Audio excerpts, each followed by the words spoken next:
Boa noite, gente. Sejam muito bem-vindos para esse encerramento de um ciclo, digamos assim. Hoje a gente está aqui no último dia da exposição, que ficou aqui no Museu do Estado por 2 meses. É o último dia também do nosso ciclo de palestras, que vem assim para coroar esse evento, que eu acho que a gente pode chamar, que está sendo um sucesso, né? Eu estou até gostando de chamar de Festival Viva Teresa, porque a gente teve, além da exposição, lançamento de livro, show, sarau, então é palestra, né? Então acho que é um evento completo. Eu vou até pleitear para a gente ter todo ano agora.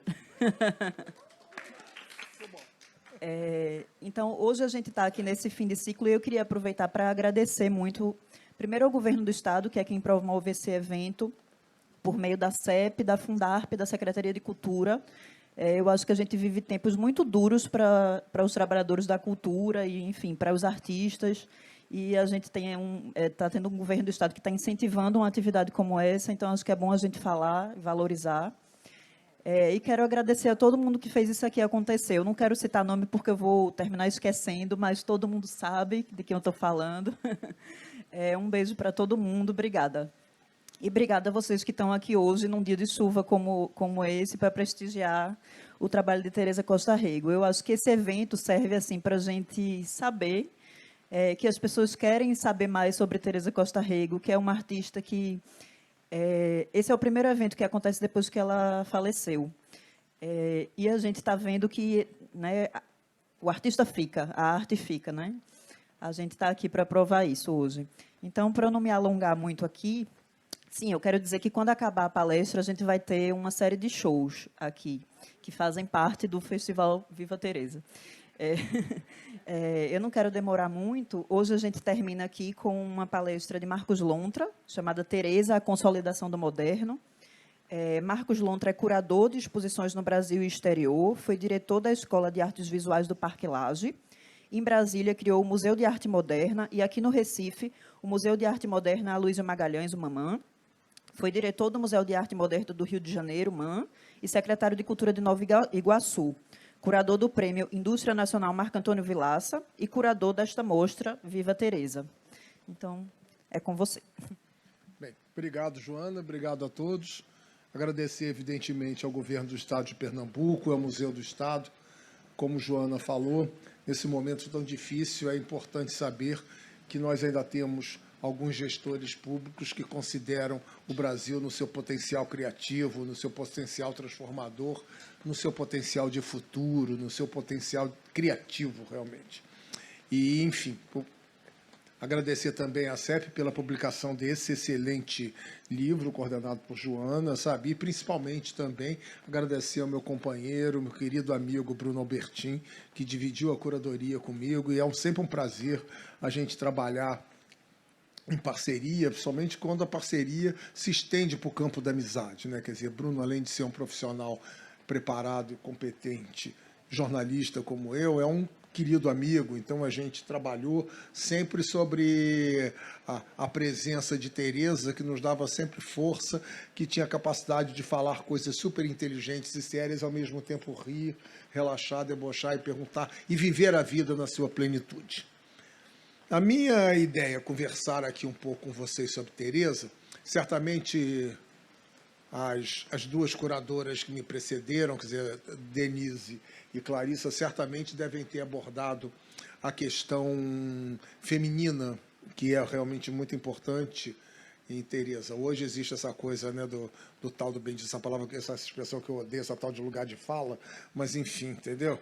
O que não impede que eu acho que nós todos, sabe, homens, possamos reconhecer a importância, e mais do que a importância, a necessidade fundamental, sabe, porque da presença feminina como instrumento de transformação da situação do mundo. Hoje, quando a gente vê velhos machos se degladiando por pedacinhos de terra, sabe, seja em qualquer lugar, uns querendo roubar agora Fernando Noronha, outros querendo pegar e ficar brigando de Ucrânia e Bielorrússia, a gente chega à conclusão que realmente talvez o mundo só tenha sentido e consiga, sabe, superar essa crise no dia que as mulheres assumirem definitivamente o poder e implantarem um terreno, sabe, que é do afeto e da compreensão de que a gestação permite, sabe como é que também que a gente pense na gestação de um novo mundo, de um mundo bem melhor do que esse horrivelmente machista que deve ser detonado.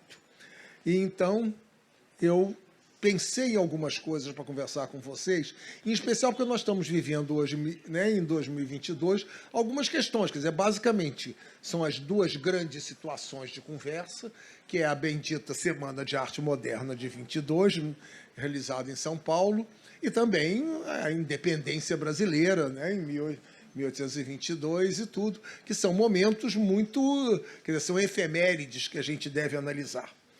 Com relação a isso, eu acho que esses eventos, e para mim o que é mais importante é a questão da história, quer dizer, nós estamos falando de uma artista cujo motivo principal é a história. Assim, Teresa, toda a obra de Teresa é perpassada pela consciência histórica.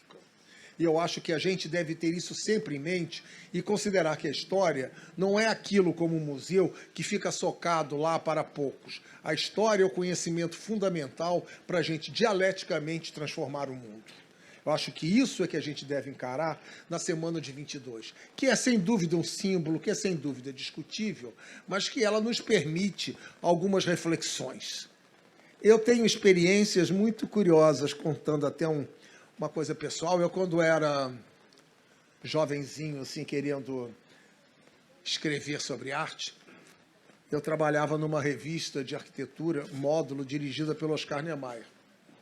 Eu devia ter uns 24 anos, assim, aí o Oscar virou para mim e disse, olha, você vai para São Paulo e vai procurar o Artigas para a gente fazer umas matérias com ele. Eu fiquei super nervoso, né, porque o Artigas era aquela referência do grande arquiteto paulista e tudo, mas enfim, eu já estava ali conversando com o Niemeyer, bem, tudo bem, o Niemeyer é para cá, o Artigas é para lá, eu vou lá na cara dura, né, e vou lá conversar com ele. Cheguei lá, o Artigas me recebeu muito bem, conversamos sobre alguns projetos para a revista, e horas tantas ele perguntou para mim, me chamou para almoçar, eu fui almoçar com ele num daqueles restaurantes ótimos de São Paulo, e ele olhou para mim e disse assim, Oscar me disse que você gosta de escrever sobre arte.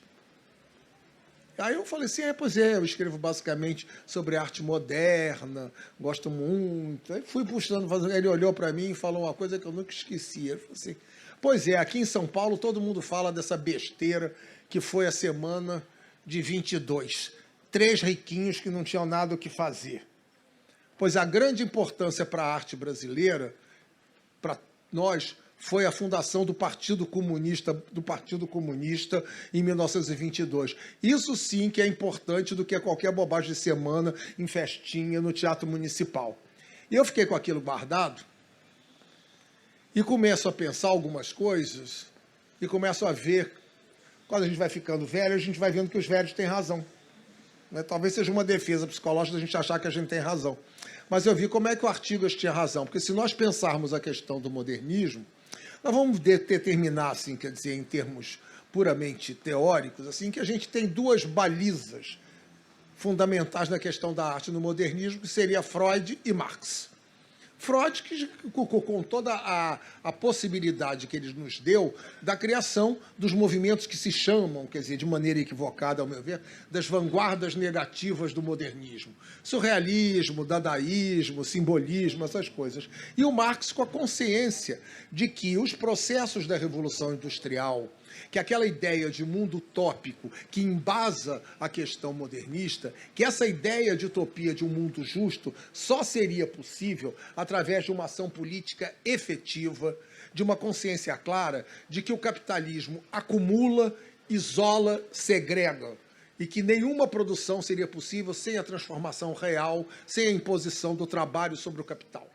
E é isso que eu acho muito importante, que a gente, no mundo de hoje, em que estamos vivendo essa questão contemporânea, esse mundo distópico, essa sociedade distópica, que a gente considere sempre isso, que, na verdade, cada vez mais, a participação política, a participação efetiva, compreendendo a história, eu não digo uma participação política panfletária, não se trata disso, mas uma consciência de existir, que é uma coisa que, na verdade, é, a meu ver, o grande ensinamento de Teresa. Quer dizer, eu, nesse sentido, para mim é muito importante que, além de prestar homenagem a Teresa, mulher que se emancipou, eu acho também que eu queria registrar aqui nesse momento, muito mais do que a semana, a importância de todos os companheiros, de todos os grandes artistas, os homens e mulheres que lutaram pela liberdade do Brasil, representados pelo Partido Comunista do Brasil, que é ainda hoje uma fonte de liberdade, de esperança nessa terra de conchavos, e que a gente possa criar, num próximo governo,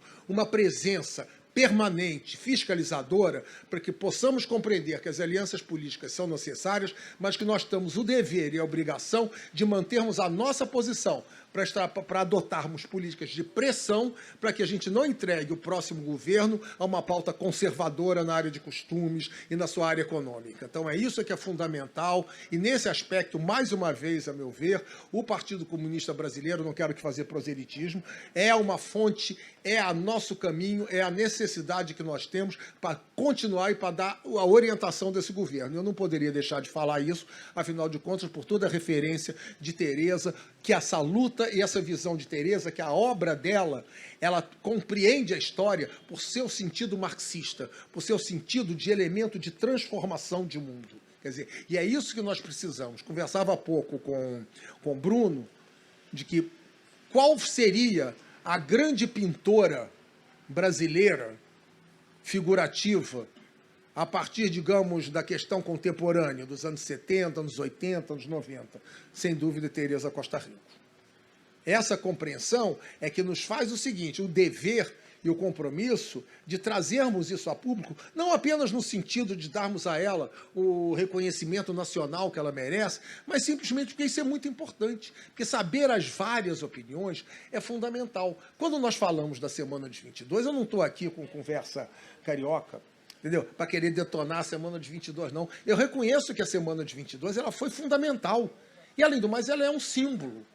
Dizem que quando os rebeldes tomaram a Bastilha, no 14 de Juillet, que só tinha um preso lá dentro.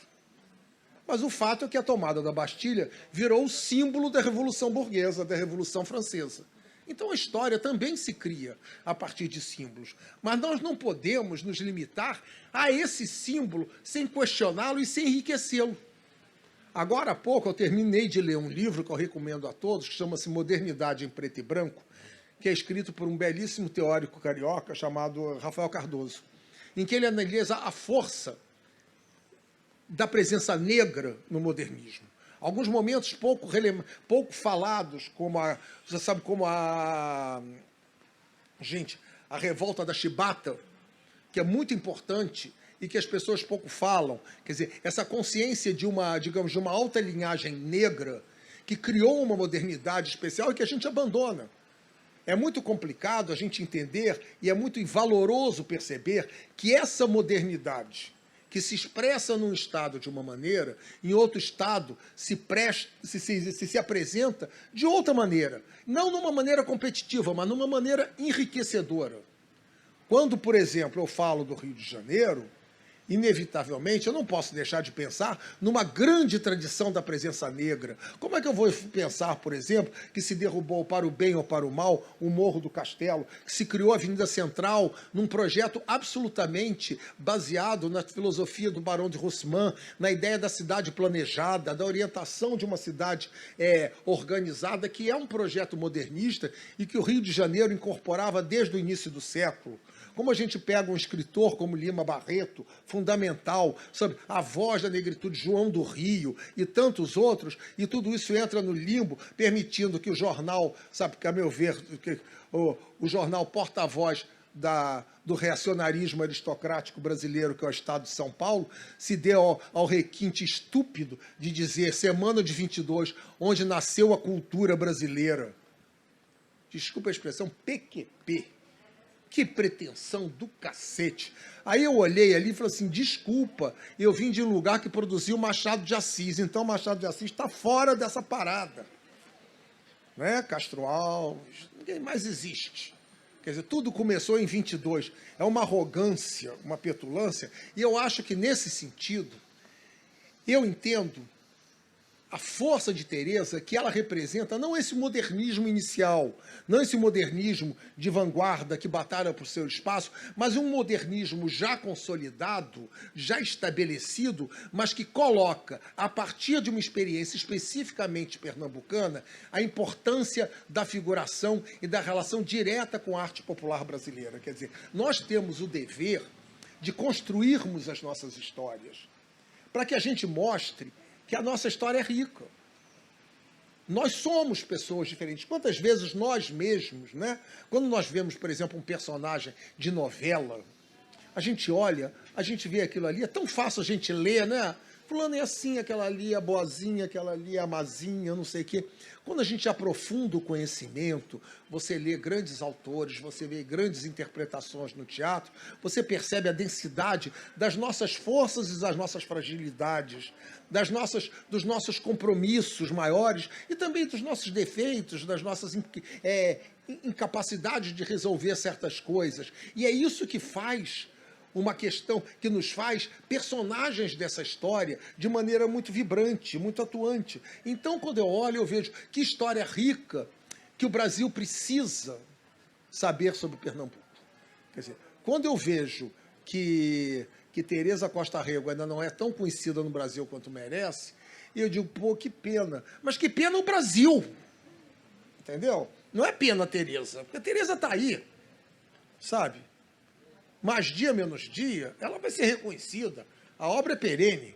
Agora, é pena o Brasil perder tempo. Já podia estar conhecendo melhor. Já podia entender uma maneira específica. Não é a maneira, é uma maneira específica de tentar entender o que é esse processo de modernização dentro de um Estado especificamente criado, forjado nessa tensão entre oligarquias rurais, conservadoras e uma força intelectual, uma noção de espírito libertário que acompanha, sabe, toda a história de Pernambuco, sabe, desde o seu início como a maior província brasileira, fazendo divisa com Minas Gerais, até sendo constantemente dilapidado em defesa de ideais, algumas vezes muito justos e muito fortes, que permearam a personalidade de uma maneira característica do Brasil ser. Acho muito interessante que algumas críticas, até de pessoas supostamente intelectualizadas que faziam sobre o Nordeste, há 4 anos atrás, quando a gente viu o Sudeste se render ao fascismo, a gente viu como é que a tradição e a história do Nordeste soube dar resposta, sabe, ao fascismo que ele merece, que a gente vai dar agora com mais intensidade, com mais contundência. Então, essas histórias, olhar para esse trabalho de Teresa, olhar para essas figuras curiosamente sofisticadas e populares, cria uma consciência de uma ideia de modernismo que vem, sabe como é que é? Com Vicente Rego Monteiro, com um grande artista como Lula Cardoso Aires, e que vem numa construção de sensibilidades que a gente tem que olhar para que a gente possa conhecer esse país de uma maneira mais ampla, mais criativa. Quer dizer, quando vivemos hoje num mundo onde as informações circulam numa velocidade extraordinária, a gente precisa ter principalmente essa consciência que Teresa demonstra em cada trabalho dela sobre a importância da história na nossa vida.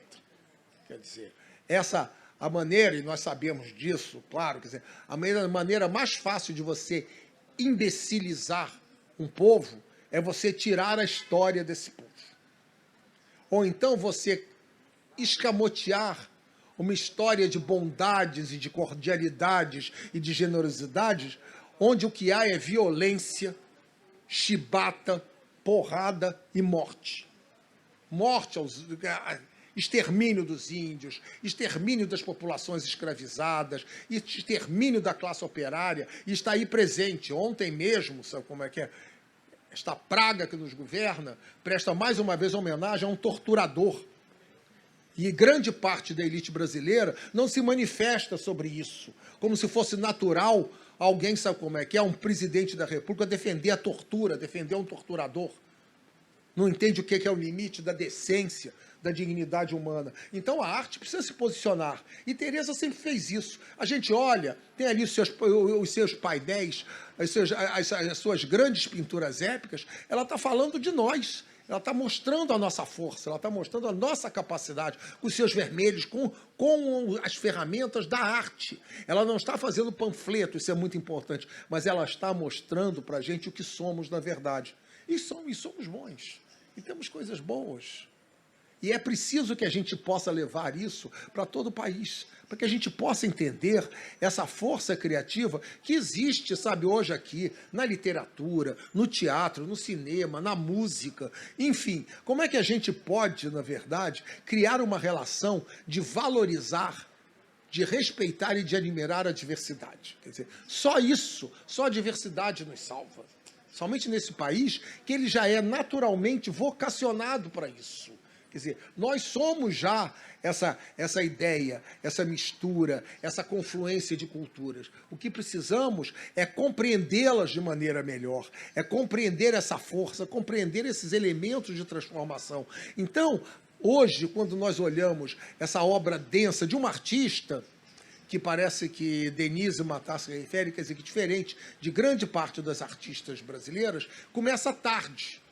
Quer dizer, na verdade, Teresa recupera uma história antiga de secundarismos. Sempre a segunda, a filha, a neta, a esposa, não sei o quê, de alguém ou de alguma coisa, para se tornar a pintora. Quando ela começa, já há um cenário estabelecido.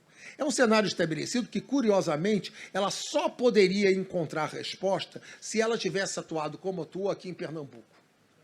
Em qualquer outra cidade brasileira, qualquer outro estado brasileiro, no Rio de Janeiro, em São Paulo, ela seria considerada anacrônica, superada e desnecessária.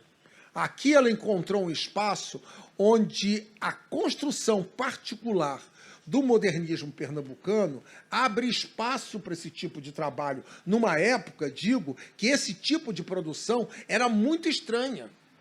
Eu falo que é uma época que quando eu comecei a trabalhar. Eu estudei na Pontifícia Universidade Católica do Rio e a gente tinha aula que dizia assim, a vocação intrínseca do Brasil é o construtivismo. Depois eu fui mais velho, fui percebendo assim, que droga, esse é um país agora com 200 milhões de habitantes, na época tinha 150, pô, tão rico, tão diversificado, tem uma vocação. Quem tem família grande, olha para 3, 4 filhos, vê que cada um tem uma vocação para uma coisa, você vai querer que o país tenha uma vocação. Isso é um discurso de poder muito desgraçado, quer dizer, como eu sou um artista construtivo, eu penso... E olha, que a gente não está falando, nós temos aqui mesmo o maior poeta brasileiro, ao meu ver, que tem essa influência construtiva muito forte, que é João Cabral.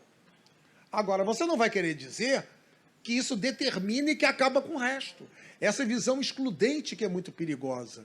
Então, Teresa conseguiu ser aninhada por Olinda, pelos artistas de Pernambuco, que resistiam, de uma certa maneira, a essa ideia elitista que dizia coisas que hoje que eram consideradas verdades absolutas e que a gente, sabe como é que é hoje, questiona muito.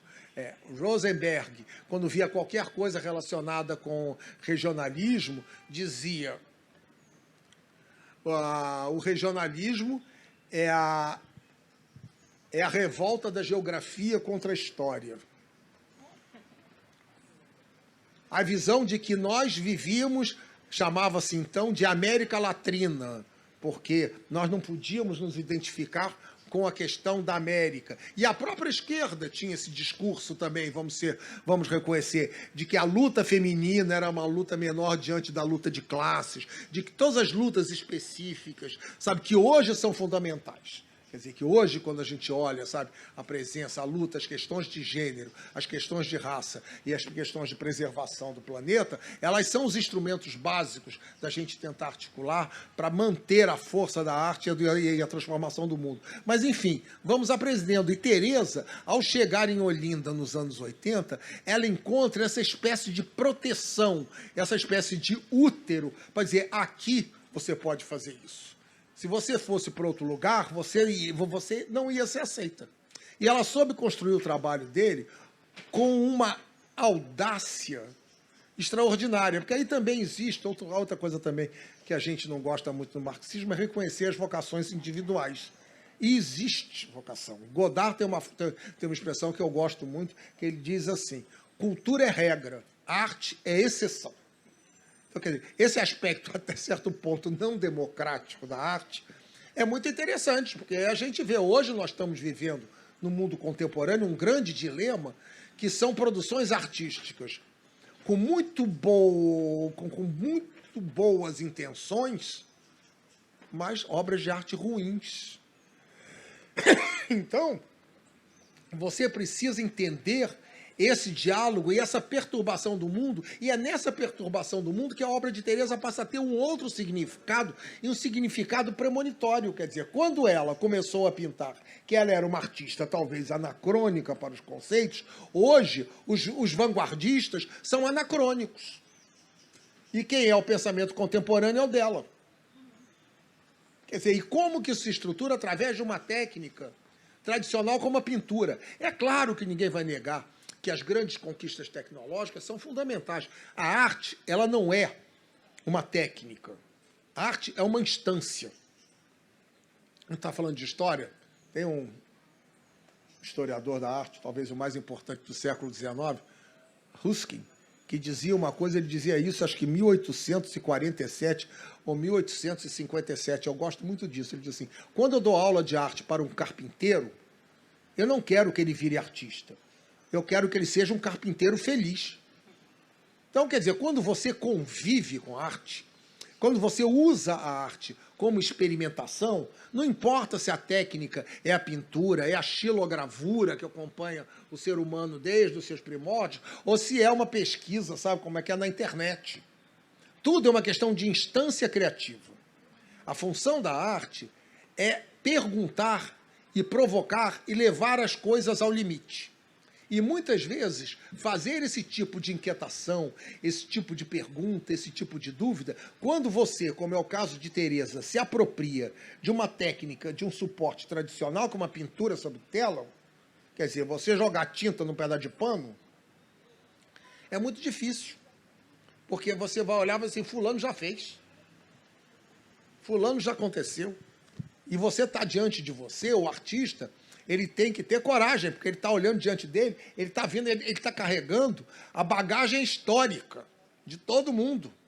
Teresa, por exemplo, a gente olha para os trabalhos dela, a gente vê que aqueles vermelhos, ela é influenciada por Chagall. Quer dizer, isso é legal, quer dizer, a gente identifica ali, sabe como é que ela tem essa sensibilidade dessa espécie de surrealismo onírico, que o Chagall é um grande representante, e que ela também incorpora, que aqui mesmo no Brasil, em especial em Pernambuco, Cícero, na sua grande fase, também tem isso, mas com uma palheta evidentemente mais delicada, mais leve, com aquarelas e coisas assim. A gente vê também o encantamento que Teresa tem pelos muralistas mexicanos, por essa arte, sabe, pública, por essa vontade de criar transformação, de interferir no espaço urbano. Então, quer dizer, essa relação de diálogo com uma espécie de tradição é fundamental, é muito interessante, porque ela nos reverbera como se fôssemos, e somos, na verdade, elos de uma corrente da história. Nós estamos aqui nesse momento específico, nesse momento preciso da história. E muitas vezes coisas que supostamente falam de um passado, eles falam de um passado no seu aspecto transformador. E é isso que Teresa tem, quer dizer, ela tem uma técnica convencional, ela trabalha com suportes convencionais, ela cria imagens convencionais, mas ela tem uma proposta transformadora. É olhar para além da forma. Que é isso que é o desafio da arte. Eu sempre brinco, assim, de vez em quando tem umas palestras assim, sabe? São Paulo tem umas dondocas, assim, né? Ricas, assim, daquelas, assim, querem estudar arte, assim, para poder chegar a algum lugar e falar, né? Ah, o Matisse, Picasso, Van Gogh, vai dar um sorriso, assim, né? Vai dar aula, assim. Aí eu digo assim, gente, a arte é uma coisa que é o seguinte, a gente sabe, mas a gente não sabe. A gente olha e a gente pergunta. Eu digo assim, é mais ou menos como uma relação amorosa, quando a pessoa diz assim, eu conheço minha mulher na palma da minha mão. Não tem mais amor. A gente diz assim, eu conheço minha companheira ou meu companheiro na palma da minha mão, mas de vez em quando ela faz umas maluquices que eu não entendo. Aí essa maluquice é arte. E quando ela faz essa maluquice, é porque eu aí percebo que eu gosto dela, não por aquilo que eu conheço, mas por essa capacidade dela fazer uma maluquice. E a gente vê isso, claro, com criança, né? Quantas vezes ele fala assim, ai, fulano, mãe, ai, fulano é muito treloso, é muito não sei o quê. A gente adora que ele faça... Imagina que ele fosse aquele chatinho, comportadinho, a gente fica assim, garoto tá com algum problema, né? Ele não apronta uma loucura, não faz nada. Quer dizer, essa vocação natural do ser humano de perturbar a realidade. É essa que nos faz transformar. E hoje, no mundo de hoje, nesse mundo contemporâneo, olhar uma obra de arte é absolutamente olhar para uma ação subversiva. Porque nós vivemos num mundo da tecnologia passiva, onde as pessoas ficam socadas olhando para aquele celular, olhando para aquele computador, como se elas fossem robozinhos. Quer dizer, hoje a gente se pergunta o seguinte, antigamente falava-se muito da questão do robô.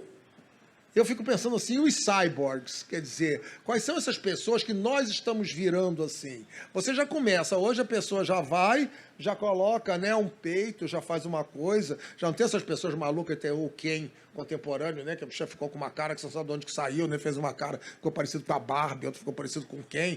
Quer dizer, você hoje está transformando o seu corpo numa construção de coisas. Daqui a pouco você vai ter enfiado em você um chip, que você já vai se comunicar em rede. Tudo bem, as questões tecnológicas, mas se você não usa a arte como instrumento de provocação e de questionamento disso, você vira um elemento dominado por essa situação. Quer dizer, olhar para uma obra de arte, para uma pintura de Teresa, que pode ser simples, que a gente diz assim, que coisa linda, é muito mais do que uma coisa linda. É olhar e dizer assim, o que é isso? O que isso pode me dizer? O que isso pode ajudar a me transformar e a transformar os outros? Quer dizer, por que isso? Por que essa pergunta? Nós somos seres da dúvida. Nós somos seres da invenção. A arte é basicamente invenção, pesquisa e criatividade. E isso Teresa fez de maneira clara. Quer dizer, então, eu nem sei se eu quero também me estender muito, já está terminando, né?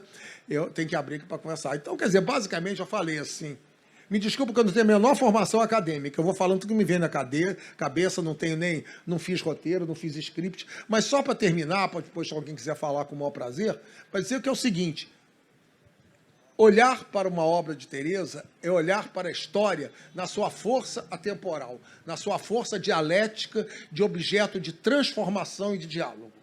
Então, é isso que a gente tem que ter, e a gente tem que ter consciência e orgulho de que Teresa, só foi possível Teresa ser Teresa, porque Teresa estava em Pernambuco. Teresa, em outro lugar, ela teria sido bombardeada, eu não sei até que ponto ela resistiria. E hoje, ela surge, sabe como é como uma presença poderosa, que todas as pessoas olham, as pessoas veem, se impressionam, porque ela soube construir a sua história a partir de dois elementos fundamentais, coragem e dignidade. Muito obrigado.